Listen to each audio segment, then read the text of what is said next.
সাদা বাবা একজন বিখ্যাত ধর্মপ্রচারক ছিলেন।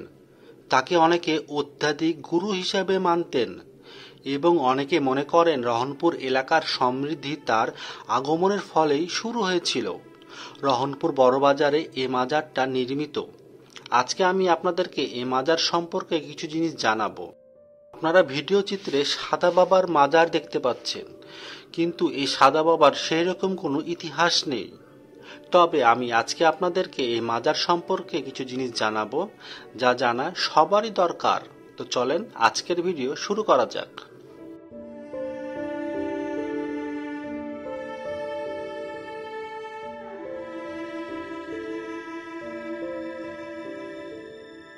মাজার শব্দটি হচ্ছে আরবি শব্দ, যার ধাতুগত অর্থ হচ্ছে জিয়ারতের স্থান। রসুল আকরাম সাল্লাল্লাহু সাল্লাম বলেছেন, তোমরা কবরস্থানে গমন করো, কেননা এটা তোমাদের আখিরাতের কথা স্মরণ করিয়ে দেয়, আর জিয়ারত হচ্ছে সুন্নাত। আজকে কিছু কথা জানাবো যা জানা আপনাদের জন্য অত্যন্ত জরুরি। বর্তমান সময়ে বা বহুকাল থেকে চলে আসা কিছু জিনিস আমাদের দৃষ্টিগোচর হয়, যার সাথে ইসলাম শরীয়তের কোনো প্রকার সম্পর্কই নেই। যেমন আল্লাহ ছাড়া সরাসরি মাজারে কিছু চাওয়া, সিজদা করা। এই মর্মে কুরআন মাজিদে ইরশাদ করা হয়েছে, আসমান ও জমিনের রাজত্ব শুধুমাত্র আল্লাহরই। তিনি যা ইচ্ছা সৃষ্টি করেন, যাকে ইচ্ছা কন্যা সন্তান এবং যাকে ইচ্ছা পুত্র সন্তান দান করেন, অথবা তাদেরকে দান করেন পুত্র ও কন্যা সন্তান উভয়ই। নিশ্চয় তিনি সর্বোচ্চ ক্ষমতাশীল। সূরা গুরা ৪৯ থেকে ৫০ আয়াত। অতএব বোঝা গেল, আল্লাহ ব্যতীত কারো কাছে কন্যা সন্তান চাওয়া বা পুত্র সন্তান চাওয়া বা লাভ ক্ষতির মালিক মনে করা বা আয় উপার্জনে উন্নত দানকারী মনে করা সম্পূর্ণ শিরক ও ঈমানের পরিপন্থী আকীদা। কিন্তু আমরা মাজারে গিয়ে কন্যা সন্তান চাই আর মানত করি, যা পুরোপুরি শিরক। আর সিজদা শুধুমাত্র আল্লাহর জন্য। ইবাদতের উদ্দেশ্যে মাজারে সিজদা করা হবে শিরক, আর সম্মানের উদ্দেশ্যে সিজদা করা হবে হারাম।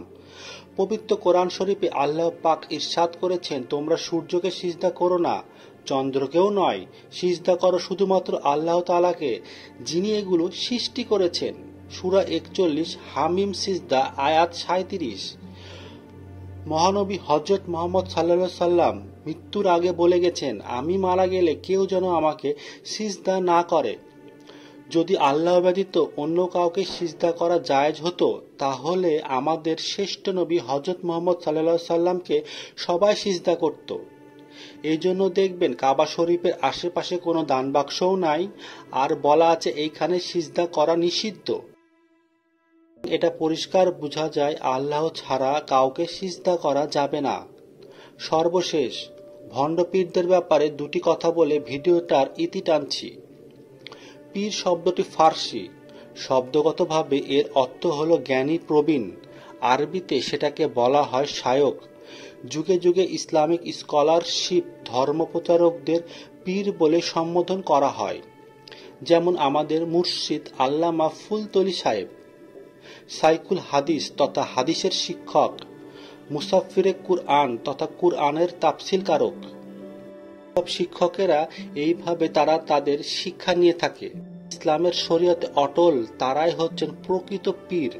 কয়েকগণের সিলসিলা রয়েছে, কিন্তু বর্তমানে বাংলাদেশে পীর সাহেব হওয়ার নামে এক ধরনের ভণ্ডামি প্রতিযোগিতা চলছে।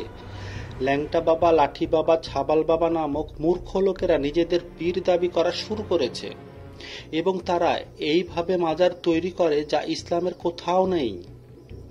এইভাবে মাজার বানানো সম্পূর্ণ শিরক। জানে না কোনো কোরআনের হাদিস, না জানে কোরআনের কোনো আয়াত। নারী, মদ, গাঞ্জা এইসব নিয়ে তারা সারাদিন পড়ে থাকে এবং ইসলাম বিরোধী কার্যকলাপে সম্পৃক্ত থাকে। এইসব ভণ্ড পীরদের ব্যাপারে আমরা সম্পূর্ণ একদমই নিষিদ্ধ থাকব। এদের থেকে আমাদেরকে সতর্কও থাকতে হবে এবং এদের বিরুদ্ধে আওয়াজ তুলতে হবে, যা আমাদের ঈমানি দায়িত্ব। আল্লাহ পাক রাব্বুল আলামিন আমাদের সবাইকে সঠিক বুঝার আমল ও তৌফিক দান করুক। আমিন।